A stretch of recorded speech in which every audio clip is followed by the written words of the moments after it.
Guerreiros e guerreiras, mais uma vez, bom dia, boa tarde, boa noite, boa madrugada a todos. Espero mais uma vez que todos estejam bem. Vamos para a nossa aula de processo civil. Pessoal, uma matéria relativamente pequena no edital do CFO, mas que você vai precisar levar para a sua prova alguns conceitos, algumas situações, para você não ficar sem o que responder para o examinador. Mais uma vez, vamos trabalhar os pontos quentes, aqueles pontos com maior probabilidade de cair no seu edital, na sua prova oral. Vamos lá. Na tela, pessoal, o nosso sumário. O que nós vamos trabalhar na aula de hoje? Primeira coisa, nós vamos trabalhar sobre o conceito de processo civil. Posteriormente, os princípios fundamentais do processo civil, da aplicação das normas processuais, da função jurisdicional, dos limites da jurisdição nacional, dos sujeitos do processo, dos deveres das partes e seus procuradores e, por fim, da responsabilidade das partes por dano processual. Todo o seu edital está abarcado, é um tema relativamente pequeno, né, a matéria de direito processual civil. Contudo, não dá para a gente passar tudo, mas nós vamos passar o principal de cada tópico, beleza? Então vamos lá para o primeiro deles. Conceito de processo civil. Pessoal, a primeira coisa que vocês têm que ter em mente, né, é a divisão que a gente tem que tratar. Direito material de um lado e direito processual do outro, beleza? O direito material, ele consiste, né, em um conjunto de regras, a gente já tratou disso lá em direito civil, aptas a regulamentar a vida em sociedade. Relembrando que o direito material é composto pelo direito objetivo, direito subjetivo. O direito objetivo é o plano abstrato, o direito subjetivo é aquela concretude, aquele plano em concreto. Beleza? E o direito processual penal, pessoal, enfim, professor, o que é isso? Direito processual penal? Porque a gente tem que levar esse conceito para a prova para que a gente consiga responder e tangenciar aquelas questões que a gente não sabe efetivamente o resultado, né, a resposta do examinador. Então vamos lá. Direito processual, o que ele é? Ele regula um conjunto de normas criadas para garantir que o direito material seja cumprido. Então são criadas normas procedimentais para que o direito material como um todo seja cumprido pelo ordenamento jurídico, beleza? E o processo então, professor, seria o quê? Processo é uma metodologia normativa de atos que permitem uma solução decisória. Então você tem uma metodologia normativa de atos sequenciais ali que permitem ao final que o juiz diga o direito, exerça a sua jurisdição naquele caso concreto, beleza? Então vamos lá, próximo tema, princípios fundamentais do processo civil brasileiro, na sua tela. Princípios fundamentais do processo civil. Pessoal, vamos lá. Primeiro princípio, muito importante, anote aí. Lembrando sempre, para a sua prova, vem comigo aqui. Quando tem muitos princípios, mais de 5, questões que estão mais de 5, leve sempre ao menos 5 para a sua prova. Então, por exemplo, nós vamos tratar aqui dos princípios fundamentais do processo civil. Grave pelo menos 5. O conceito e, se você eventualmente for instado a citar, então faça isso. Primeiro cite, depois conceitue cada um deles. Vamos perpassar todos aqui, você escolhe 5, aqueles que já estão mais frescos na sua mente, para você levar para a sua prova, beleza? Vamos lá. Princípio do devido processo legal. Esse princípio, pessoal, tem por finalidade estabelecer que as causas sejam dirigidas de acordo com a ideia de um modelo constitucional de processo, observando princípios constitucionais. Daí porque alguns autores denominam que esse princípio, na verdade, deveria ser chamado de devido processo constitucional. Beleza? Próximo princípio, princípio da isonomia e paridade de armas. A isonomia, pessoal, ela deve ser verificada como a igualdade de oportunidades dentro daquele processo aos litigantes, né? As partes em si. E em decorrência do prestígio da isonomia, o juiz evidencia a sua imparcialidade ao demonstrar que não há favorecimento a nenhuma parte do processo. Então o juiz, ele deve ter como as partes ali em equidistantes. As partes estão equidistantes no processo, elas têm uma qualidade de isonomia, não se pode privilegiar nenhuma nem outra pelo juiz, beleza? Próximo princípio, o princípio do contraditório e da ampla defesa. Pessoal, esse princípio, ele assevera que a todos deve ser conhecida, né, da demanda que lhe é proposta, tomar ciência de todos os atos do processo, bem como ter a possibilidade de reagir aos atos contrários ao seu direito. Então, pessoal, nesse princípio do contraditório, o que ocorre? Ele é subdividido em dois, contraditório formal e material. O formal significa a obrigatoriedade de informações e de manifestação. Já o material agrega-se o poder de influência nas decisões. Nenhuma decisão judicial pode ser proferida sem que as partes sejam previamente ouvidas. Existe, claro, exceções, como a tutela provisória, de urgência, de evidência. Mas, via de regra, pessoal, não se pode o juiz proferir nenhum tipo de decisão sem ouvir as partes e sem que as partes possam apresentar argumentos para aquela decisão. Não existe essa surpresa, essa ausência de contraditório das partes. Então, o juiz, antes de proferir alguma decisão, ele tem que fomentar as partes para que elas não só realizem e tenham, né, ciência desse ato, mas que elas também possam influenciar essa decisão do juiz por meio do contraditório e exercendo a sua defesa. Então, ele tem que influenciar, tomar conhecimento daquela decisão para que o contraditório seja realmente o quê? Efetivo, beleza? Próximo princípio aí na sua tela. Princípio da inafastabilidade da jurisdição. A lei não excluirá de apreciação do poder judiciário lesão ou ameaça a direito. Se apresenta em dois planos esse princípio. No plano formal, que é a possibilidade de acesso ao poder judiciário propondo uma ação ou sendo demandado, e também no plano material, que constitui-se da representação do devido processo legal, no sentido de não bastar apenas acessar o judiciário, mas ter direito a uma tutela adequada, célere e efetiva. Então, pessoal, percebam que esses princípios todos se comunicam entre si. Então, pense nisso para sua prova. Às vezes você foi instado a falar 5, lembre de um, mas ao mesmo tempo, no próprio raciocínio do outro, você consegue já matar o próximo princípio que o examinador questionar você, beleza? Vamos para o próximo, princípio do juiz natural. Não é possível que um tribunal seja criado ou designado para que julgue um caso específico. A autoridade judiciária deve preexistir ao caso a ser julgado. Então, antes da ocorrência do fato, já tem um juiz ali, um juiz natural, um juízo pré-existente que vai julgar aquela causa. Não se existe aquele tribunal de exceção. Leva isso para sua prova e vamos para o próximo princípio. O princípio da boa-fé processual. As partes e todos os envolvidos no processo devem agir com lealdade e boa-fé. Está interligado também a cooperação, o princípio da cooperação. As partes, advogados, juízes, membros do Ministério Público, devem cooperar para uma decisão célere e justa. Princípio da razoável duração do processo do artigo 4º do CPC. As partes, elas têm direito a uma solução integral de mérito em um prazo razoável. Porque preste atenção aqui, vem comigo aqui, não adianta a gente pedir uma solução, né, ou pedir ao judiciário, pedir à jurisdição para ela dizer o direito no caso concreto, se eventualmente esse direito se arrasta ao longo do tempo e chega ao final aquela providência judicial, aquela sentença, ela não mais acarreta efeitos para a gente. Entendeu? Por exemplo, se eu peço agora um remédio, eu tô com uma doença grave, Deus me livre, mas enfim, um cidadão lá tá com uma doença grave, ele pede ao Poder Judiciário, pede socorro, querendo aquele remédio rapidamente, porque se ele não tomar aquele remédio, eventualmente ele vai falecer. O que acontece? O juiz ele tem que dar aquele provimento judicial favorável àquela parte em um prazo razoável, sem que aquela parte morra. Se ela precisa para hoje, para amanhã, em uma semana, o juiz tem que decidir nesse prazo. Se não há razoável duração do processo, não adianta. O que adianta ele dar aquele medicamento para aquela parte se demorar 3 anos, sendo que ela precisa amanhã daquele remédio, senão ela vai morrer. Então pense nesse exemplo para você gravar a razoável duração do processo e vamos ao próximo princípio na sua tela. Princípio do impulso oficial, artigo 2º. O processo ele começa por iniciativa da parte, mas se desenvolve por impulso oficial do juiz. Pessoal, o juiz ele é inerte, ele não inicia o processo sem que a parte o impulsione, beleza? Então vamos para o próximo princípio, o princípio da igualdade e paridade de armas. As partes devem receber tratamento isonômico no exercício de seus direitos processuais. Próximo princípio, o princípio da publicidade e fundamentação das decisões, previsto aí no artigo 11 do CPC. As decisões judiciais devem ser públicas e devidamente fundamentadas, sob pena de nulidade.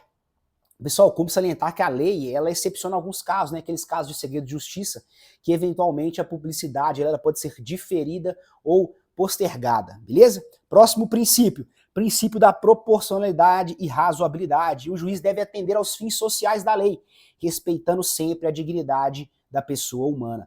Princípio da não surpresa. O juiz não pode decidir com base em fundamento sobre o qual as partes não tiveram oportunidade de se manifestar. Novamente, existem exceções quanto às tutelas de evidência, de urgência, enfim, mas não vem ao caso. Grave esse princípio para você também.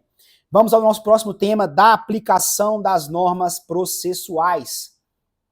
Pessoal, no artigo 13 do CPC, trata do princípio da territorialidade. A jurisdição civil brasileira, ela é regida pelas normas processuais, exceto quando tratados, convenções ou acordos internacionais dispuserem de forma diversa, beleza? Lembre-se daquela aula de direito constitucional, direitos humanos, sobre a incorporação dos tratados ao ordenamento jurídico brasileiro, a força de lei que eles têm, beleza? Aplicação da norma processual penal, prevista no artigo 14 do CPC. Pessoal, a norma processual civil, penal, tô vendo as aulas do Samuel demais, hein? A aplicação imediata da norma processual civil, ela é imediata aos processos em curso. E ela respeita-se, claro, os atos processuais já praticados, as situações jurídicas já consolidadas sobre aquela norma revogada. Então, eventualmente, nós estamos durante um processo, e eventualmente a norma processual ela é revogada ou ela é modificada, esse processo que está em curso, ele vai sofrer essa alteração, ele não vai seguir a norma passada, porque não se trata de uma norma material, mas sim de uma norma processual que tem aplicação imediata, ok? Vamos lá. Aplicação subsidiária do CPC. Artigo 15 do CPC. Pessoal, o que significa isso? As disposições do Código de Processo Civil aplicam-se de forma supletiva e subsidiária aos processos eleitorais, trabalhistas e administrativos, quando houver omissão específica nas respectivas legislações. Vem comigo aqui. Por exemplo, nós temos lá direito do trabalho, processo administrativo, processo eleitoral. E, eventualmente, essa legislação ela é curta, ela é esparsa, tem algumas lacunas. E essas lacunas, elas podem ser supridas pelo Código de Processo Civil, por meio da aplicação o quê? Supletiva e subsidiária, ok? Então vamos lá para o próximo tema na sua tela, da função jurisdicional. Pessoal, um tema esse aí importantíssimo. Eu acho que se eventualmente cair alguma coisa de processo civil, essa aqui tem grandes chances, né? Que são conceitos que tem que ter bem na sua mente, são conceitos que você deve levar sempre aí para sua vida, para sua atividade militar, se Deus quiser, a partir do dia 31 de janeiro. Vamos lá, tema da função jurisdicional. Jurisdição, pessoal, o que é jurisdição? É a capacidade genérica de dizer o direito de forma definitiva no caso concreto. Então, pessoal, a jurisdição é a capacidade de dizer o direito. Lembra daquele dizer o direito, né? Tem um juiz aí que tem um site, Dizer o Direito. Lembra dele? Jurisdição é o quê? Meu Deus do céu, é o Dizer o Direito. Aquele site que você pega, aqueles informativos do STJ, STF, tenho certeza que já o conhece. Função jurisdicional, Dizer o Direito. Aquele nome daquele site não é à toa. Beleza? Próximo tema. Características, né, da jurisdição. Vamos lá. A jurisdição, a primeira característica delas é a substitutividade. O Estado, ele substitui a vontade das partes ao decidir o conflito, ao dizer o direito no caso concreto. Segunda característica na sua tela, inércia. A jurisdição não age por iniciativa própria, princípio da demanda. O juiz ele está inerte. Ele tem que ter um impulso oficial das partes para agir. Ele não pode simplesmente instaurar um processo sem que seja instado para isso. Definitividade. As decisões jurisdicionais produzem coisa julgada. Inafastabilidade. O Estado não pode esquivar-se das demandas levadas ao seu crivo. Indelegabilidade. Tal característica deve ser entendida no sentido de que os órgãos que podem exercer a função jurisdicional são única e exclusivamente aqueles que a Constituição Federal cria e autoriza. É vedado que haja alguma forma de delegação para outros órgãos não autorizados. A indelegabilidade é uma decorrência da territorialidade e principalmente daquele princípio que nós já vimos do juiz natural. Não existe tribunal de exceção criado posterior ao fato, beleza? Na tela, espécies, pessoal. Espécies, a jurisdição pode ser contenciosa ou envolve conflito de interesse, né? Tem a lide ali, as partes, cada uma com o seu interesse, postulando ao judiciário eventual provimento decisório. E ela também pode ser, além da contenciosa, voluntária. Atua em situações de jurisdição administrativa, em que não há lide, não há conflito no caso. Princípios fundamentais, né? Inafastabilidade da jurisdição, juiz natural, indeclinabilidade da jurisdição, que nós já vimos. Pessoal, agora ação. O que é ação, o direito de ação? Ação é um direito subjetivo público de provocar a jurisdição para solucionar conflitos de interesse. Então, pessoal, eventualmente ali eu tenho alguma coisa para postular em juízo, eu preciso daquele medicamento, né? Para ser postulado em juízo, para que a jurisdição diga o direito no caso concreto. Como que eu exerço esse direito de ação? Eu impetro uma petição inicial para o Poder Judiciário, seja ela com uma tutela de emergência, solicitando esse medicamento. Então, o direito de ação, ele insta a jurisdição a dizer o direito no caso concreto, beleza? Na sua tela, elementos da ação, partes, causa de pedir e pedido. Anote aí, partes, causa de pedir e pedido. Partes, autor e réu, causa de pedir. É o fundamento jurídico e fático do pedido. E o pedido é o que se pretende obter com a ação. Condições da ação, pessoal, condições da ação, anote aí. Legitimidade das partes, interesse processual e possibilidade jurídica do pedido. Então vamos lá. Interesse, legitimidade e a possibilidade jurídica daquele pedido. Você não vai tutelar um pedido, solicitar um pedido, uma ação de reintegração de posse de um terreno em Marte. É impossível, é inviável. Então, temos esse elemento aí também para você anotar, essa condição da ação, beleza? Legitimidade das partes. Autor e réu devem ter relação direta com o direito discutido. Interesse processual, necessidade e adequação da tutela jurisdicional. E possibilidade jurídica do pedido. O pedido deve ser o quê? Juridicamente aceitável. Alguns princípios da ação, o princípio da demanda, o juiz só pode agir mediante provocação, e o contraditório dentro da ação também. Passando agora, pessoal, ao processo. O que é o processo? Como a gente já disse anteriormente, é uma metodologia normativa de atos que permitem a solução decisória no caso concreto de forma o que definitiva, beleza? Vamos lá. Natureza jurídica, né, do processo, ela é uma relação jurídica entre juiz, autor e réu. Características, né, instrumentalidade. É um meio para se alcançar a solução decisiva de um conflito, com caráter ali de definitividade. Autonomia. Independente do direito material discutido, o processo ele é autônomo. Funções do processo, ele assegura a tutela jurisdicional justa, efetiva e célere. Vem cá, imagine só, você se vê numa situação em que você acha que tem um determinado direito, você acha que esse direito ele faz parte de você e você quer que ele seja efetivado por Estado. Imagine só se você chegasse na porta do juiz para despachar com ele no gabinete, contasse a sua história e o juiz simplesmente assinasse e falasse assim, pronto, você tem direito. Ou então chegasse você, não, você não tem direito. Não, precisa de um instrumento para que esse direito material seja alcançado ao final. E qual instrumento que é esse? É o processo. Beleza? Vamos lá. Então vamos lá, pessoal, já falamos de jurisdição, ação e processo. E qual que é a relação jurídica entre os três? Jurisdição é o poder do Estado de dizer o direito no caso concreto. Ação é o direito de invocar a jurisdição. E o processo é o meio pelo qual a jurisdição é exercida. Beleza? Princípios fundamentais da função jurisdicional, mais uma vez, falando para você, inafastabilidade da jurisdição, investidura, juiz natural, contraditório e ampla defesa e isonomia processual. Pessoal, próximo tema na sua tela para você levar para sua prova oral e, claro, garantir a sua aprovação. Dos limites da jurisdição nacional. Conceito de limites da jurisdição nacional. Pessoal, uma água rápida aqui para a gente continuar com o nosso processo civil rapidamente. Conceito. Pessoal, a jurisdição nacional, ela define as situações, essa parte do Código de Processo Civil, define as situações em que a jurisdição brasileira pode ser exercida sobre litígios que envolvam elementos estrangeiros. E ela busca determinar até onde se estendem os poderes dos tribunais brasileiros, respeitando a soberania de outros estados e dos tratados internacionais. Competência internacional concorrente, ou seja, ao mesmo tempo ali, concorrente.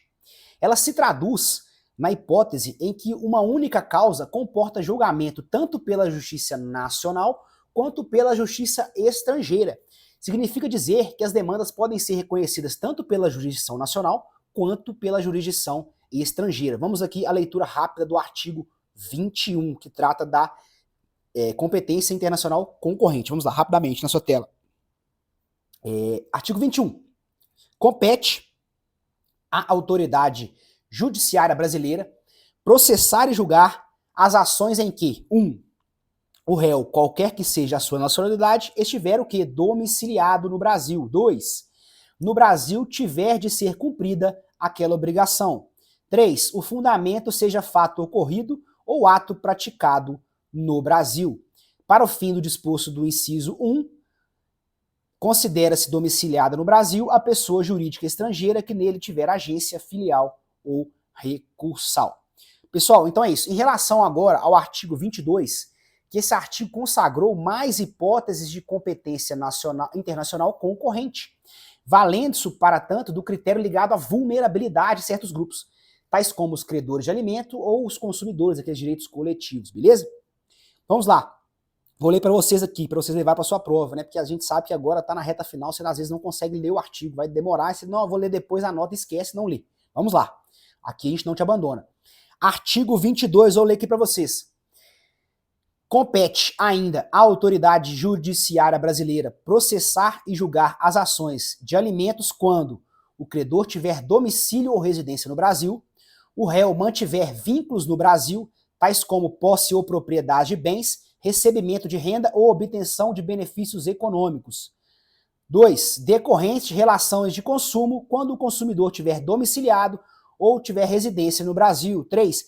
Em que as partes expressa ou tacitamente se submeterem à jurisdição nacional. Pessoal, frise-se que o inciso 3 é uma cláusula de eleição de foro internacional, aquela em que as partes convencionam submeter a demanda à jurisdição nacional. Eventual contrato entre duas empresas, uma empresa brasileira, uma empresa estrangeira, sei lá, americana, e eles no contrato convencionam, por eleição de foro, que a jurisdição do Brasil que vai julgar eventual descumprimento ou a qualquer coisa atinente àquele contrato que foi assinado pelas duas empresas, tanto a brasileira quanto a internacional. Beleza?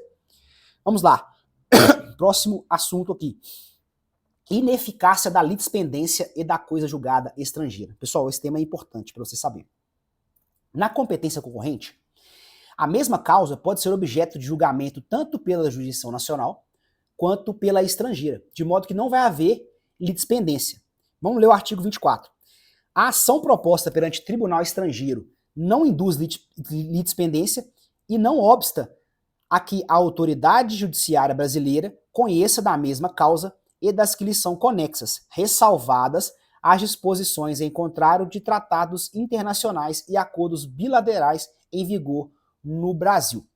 Isso quer dizer o quê, professor? O que acontece? Esse artigo 24, ele privilegia o julgamento da causa pelos tribunais pátrios, além de evitar inconvenientes derivados da necessidade de intervenção do STJ, do Superior Tribunal de Justiça, para verificar os requisitos indispensáveis, né, aquela homologação de sentença estrangeira, e assim averiguar a existência de litispendência. Em síntese, o concurso de ações, né, ação na jurisdição brasileira e na jurisdição estrangeira, por si só, não enseja a extinção do processo sem resolução de mérito em razão da litispendência. Ou seja, nesses casos, a litispendência ela é o quê? Ineficaz. De outro lado, tramitando simultaneamente duas ações com as mesmas partes e o mesmo objeto, existe a possibilidade de decisões contraditórias. E emerge, portanto, a dúvida sobre qual decisão prevalecerá. Nesse caso, pessoal, o STJ já afirmou o entendimento que, se tratando de jurisdições concorrentes, a estrangeira e a nacional, em que se discute a mesma matéria, prevalece a sentença que primeiro transitou em julgado. Presta atenção, prevalece a sentença que primeiro transitou em julgado. Em síntese, transitando em julgado, em primeiro lugar, a sentença estrangeira, o processo que corre perante a justiça brasileira deverá ser extinto sem resolução de mérito. Ou 2, transitando em julgado primeiro a sentença proferida pela jurisdição nacional, aqui dentro do Brasil, não poderá o STJ homologar aquela sentença estrangeira, em respeito à coisa julgada, ok? Vamos lá. Competência nacional exclusiva. Pessoal, exclusiva, né, por sua vez, é a competência da autoridade jurisdicional brasileira para conhecer determinada causa com exclusão de qualquer outra. Em outras palavras, em tais hipóteses, apenas e tão somente a autoridade brasileira ela tem jurisdição para resolver a demanda, padecendo de ineficácia a eventual decisão proferida pela autoridade estrangeira. E essas causas, né, de competência internacional exclusiva estão previstas no artigo 23 do CPC que eu vou ler para vocês. Vamos lá. Compete à autoridade judiciária brasileira, com exclusão de qualquer outra, 1. Conhecer de ações relativas a imóveis situados no Brasil. 2. Em matéria de sucessão hereditária, proceder à confirmação de testamento particular e ao inventário e à partilha de bens situados no Brasil, ainda que o autor da herança seja de nacionalidade estrangeira ou tenha domicílio fora do território nacional. E 3. Em divórcio, separação judicial ou dissolução de união estável, proceder a partilhas de bens situados no Brasil, ainda que o titular seja de nacionalidade estrangeira ou tenha domicílio fora do território nacional. Pessoal, muito bom sobre esse tema é isso. Vamos passar para o nosso próximo, que é sujeitos do processo. Vamos lá. Pessoal, sujeitos do processo. Os sujeitos principais do processo são as partes e o juiz, que integram a relação jurídica ali trilateral, beleza? Equidistante entre eles. Para que se possa realizar as atribuições, o juiz conta com auxiliares do juízo, que podem ser os permanentes, como o escrivão e chefe de secretaria, ou os eventuais, como ocorre com o perito, intérprete. Os auxiliares permanentes integram os quadros da administração pública e da administração do judiciário, e são contratados, né, mediante concurso público. De outro lado, os auxiliares eventuais, embora não integrantes dos quadros do Poder Judiciário, são nomeados para aquele exercício de função pública.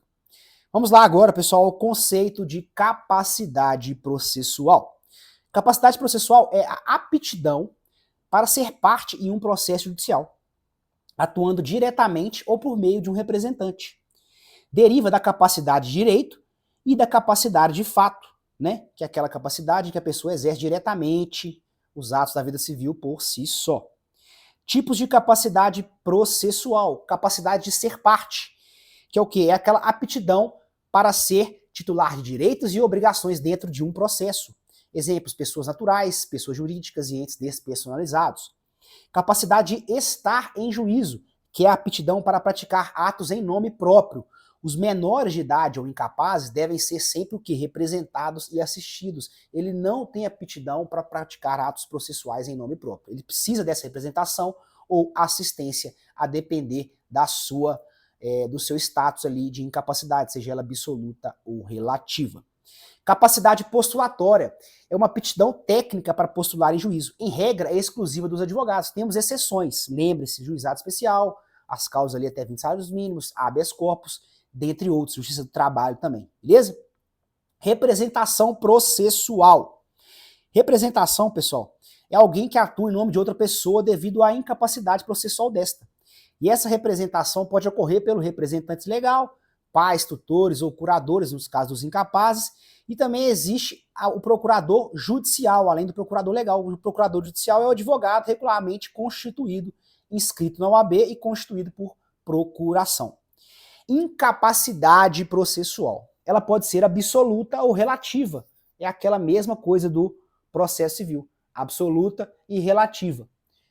Absoluta, ela necessita, é o menor de 16 anos, relativa, é o menor de 18 anos, mas maior de 16, ébrios habituais, pródigos e etc.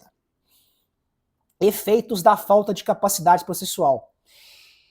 Essa falta de capacidade processual, pessoal, ela pode levar à nulidade do ato ou anulação daquele ato. Mas o juiz ele deve sempre o quê?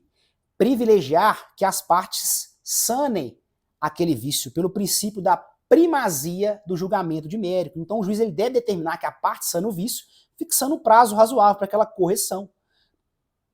Fazendo o quê? Com que o princípio da primazia do julgamento do mérito se sobressaia naquele caso concreto. O juiz intima a parte, em vez de ele dar uma Não, vou dar uma sentença aqui instintiva, sem resolução de mérito, acabou. A parte que se vire, ela vai pegar e vai entrar com outro processo. Não, calma. Intima aquela parte, notifica ela, fala assim, aqui, sane essa irregularidade aí, eu vou te dar 15 dias, você sanar dessa irregularidade, nós vamos dar curso. Nós vamos dar prosseguimento normal a esse processo, beleza?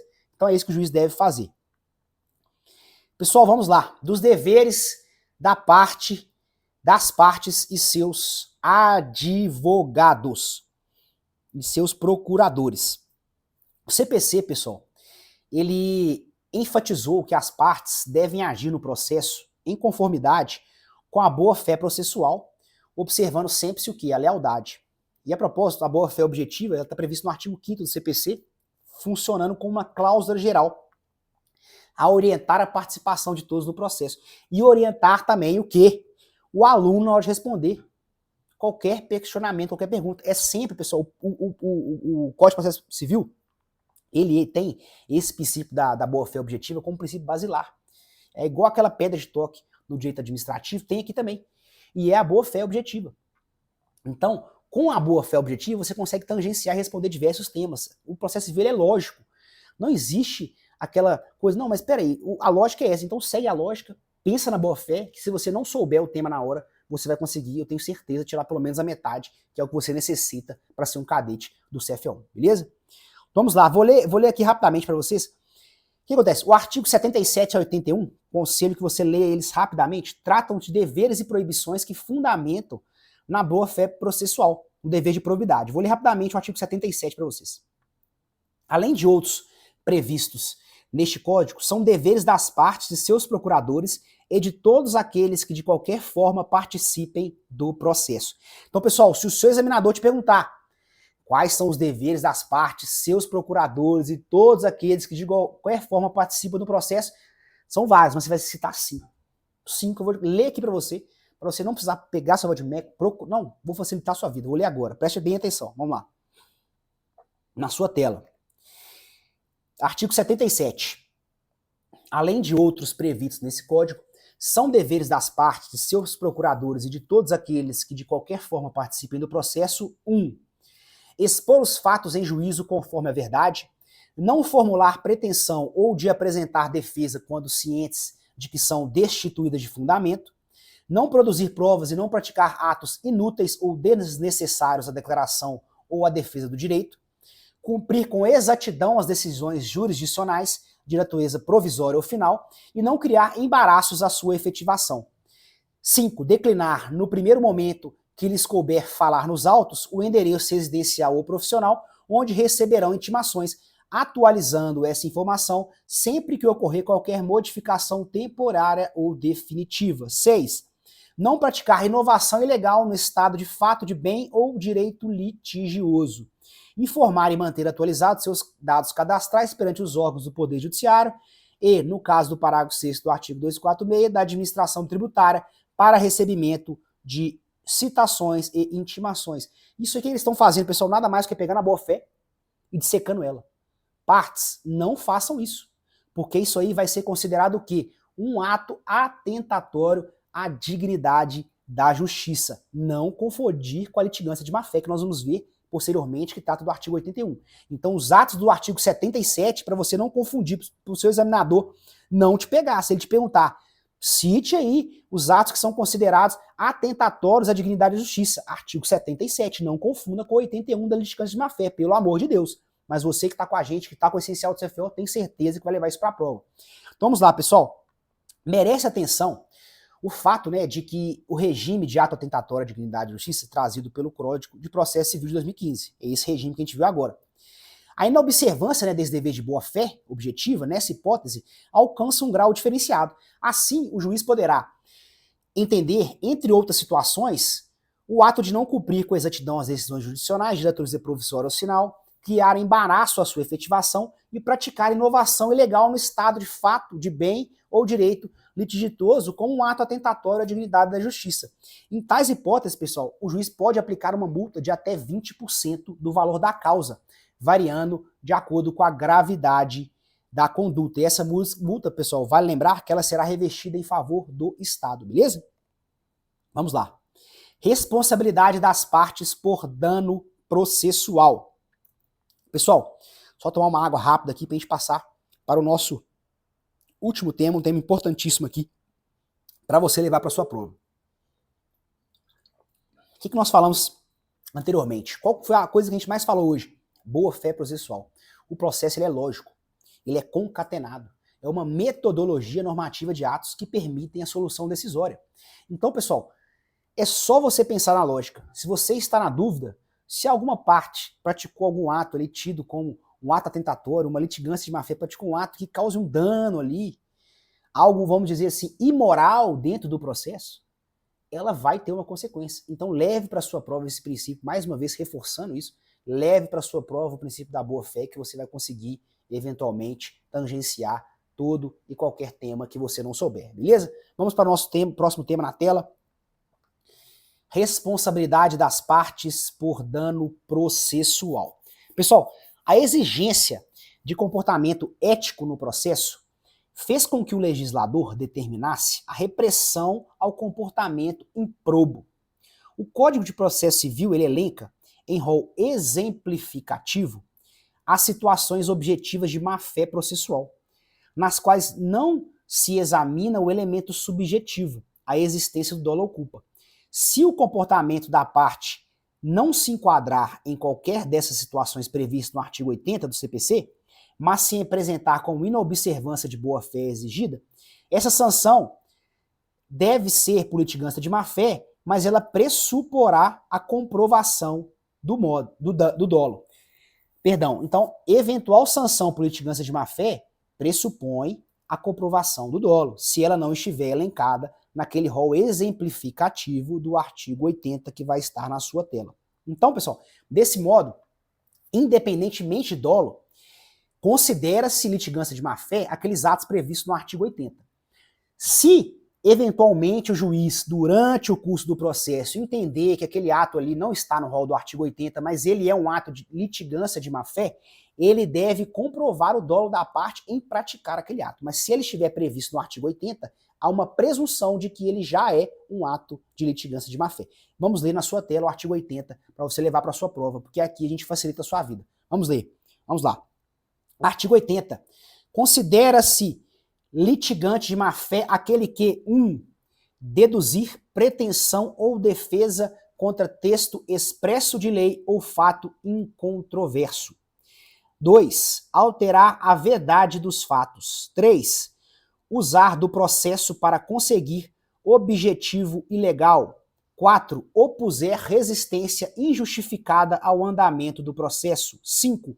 Proceder de modo temerário em qualquer incidente ou ato do processo. 6. Provocar incidente manifestamente infundado. E 7. Interpuser recurso com intuito manifestamente protelatório. Pessoal, então, ao litigante de má-fé, que são esses casos exemplificativos do artigo 80, pode haver outros casos, mas necessário, como a gente tratou, a comprovação do dolo, será aplicada uma multa entre 1 a 10% do valor da causa, devendo ainda indenizar a parte contrária pelos prejuízos que essa sofreu e arcar com os honorários advocatícios e despesas efetuadas. E preste atenção, se a causa tiver um valor irrisório ou inestimável, a multa poderá ser fixada em até 10 vezes o valor do salário mínimo. Às vezes a causa ela tem um valor, tipo um valor ali irrisório, baixo, a causa ali vale, o cara coloca lá um valor simbólico de R$10. Como que o juiz vai dar uma multa de 1 a 10% de R$10? Que isso aí vai fomentar a parte a agir com boa fé, a deixar de praticar atos de litigância de má fé com uma multa irrisória? Então o que o juiz faz? Ele adapta isso, o Código de Processo Civil, ele permite ao juiz que ele faça isso de acordo com o salário mínimo. Ele fixa em até 10 salários mínimos, para ser uma pena mesmo para aquela parte, para que ela não volte a praticar atos de litigância de má fé. Pessoal, vem comigo aqui, que agora nós encerramos a parte mais importante sobre o Código de Processo Civil, sobre a matéria de direito processual civil. O que você vai fazer agora, pessoal? Tem os slides ali, dá uma última rememorada, vai lá, vê uma coisa ou outra rapidamente, para que você leve isso para a sua prova. Palpite do professor. Eu acho que no grupo 3, no grupo de Direito Civil e direito processual civil, eu acho mais provável, mais fácil do seu examinador cobrar direito civil, beleza? Mas aqui a gente não quer que você fique acertando, chutando, vai ser isso, vai ser aquilo. Então dê uma lida em processo civil, preste bem atenção nessa aula, se tiver alguma dúvida, volta, mas leve alguns princípios, foque na boa-fé objetiva, foque na jurisdição, ação, processo, que com isso eu tenho certeza que você vai tangenciar muita coisa, se eventualmente o seu examinador te questionar, te perguntar algo sobre processo civil. Pessoal, mais uma vez eu agradeço a sua participação, a confiança no nosso trabalho, no Essencial do CFO. Espero que nós tenhamos auxiliado vocês aí nesse exercício, nos 4 grupos temáticos, a rememorar tudo aquilo que vocês já estudaram, porque vocês estão preparados. Eu sei muito bem disso. Você não chegou aqui à toa. Ninguém chega num concurso público, como curso de formação de oficiais, né, como concurso CFO, à toa. É um concurso que lá na frente, quando vocês forem, eventualmente, aí, coronéis de polícia, vocês vão estar ganhando o teto da administração pública, que é o salário aí do ministro do STF. Vocês estão ganhando o teto. Ninguém chega num cargo desse, que tem um salário desse, um plano de carreira excepcional, com conhecimento raso. Vocês já sabem, então vá confiante para a sua prova. Se você está assistindo essa aula, com certeza você está na prova oral e você tem o conhecimento suficiente para adquirir a sua passadeira de cadete do CFA1. Beleza, pessoal? Um forte abraço. Manda mensagem para a gente aí depois da prova, né? Como vocês foram, se o nosso Revisaço ajudou, manda aquele feedback para a gente. Se vocês estão gostando da aula, né? Já estão todas disponíveis. Essa aula aqui vai ser a penúltima, né? A última a gente colocou foi a de processo penal. Essa aqui deve ser a penúltima aula que a gente vai colocar lá na nossa plataforma do aluno. Fique à vontade para deixar o seu feedback, construtivo ou não. Professor, melhora nisso, não tem problema nenhum. A gente está aqui para melhorar. Eu sei que vocês já estão aprovados, mas os próximos alunos, com certeza, que estarão conosco, estarão no nosso simulado, nossa mentoria, nosso acompanhamento. Eu tenho certeza que esse feedback de vocês, seja positivo ou também construtivo, ele vai agregar demais. Um forte abraço. Boa sorte na sua prova sábado e até breve. Vem ser aprovado com a gente.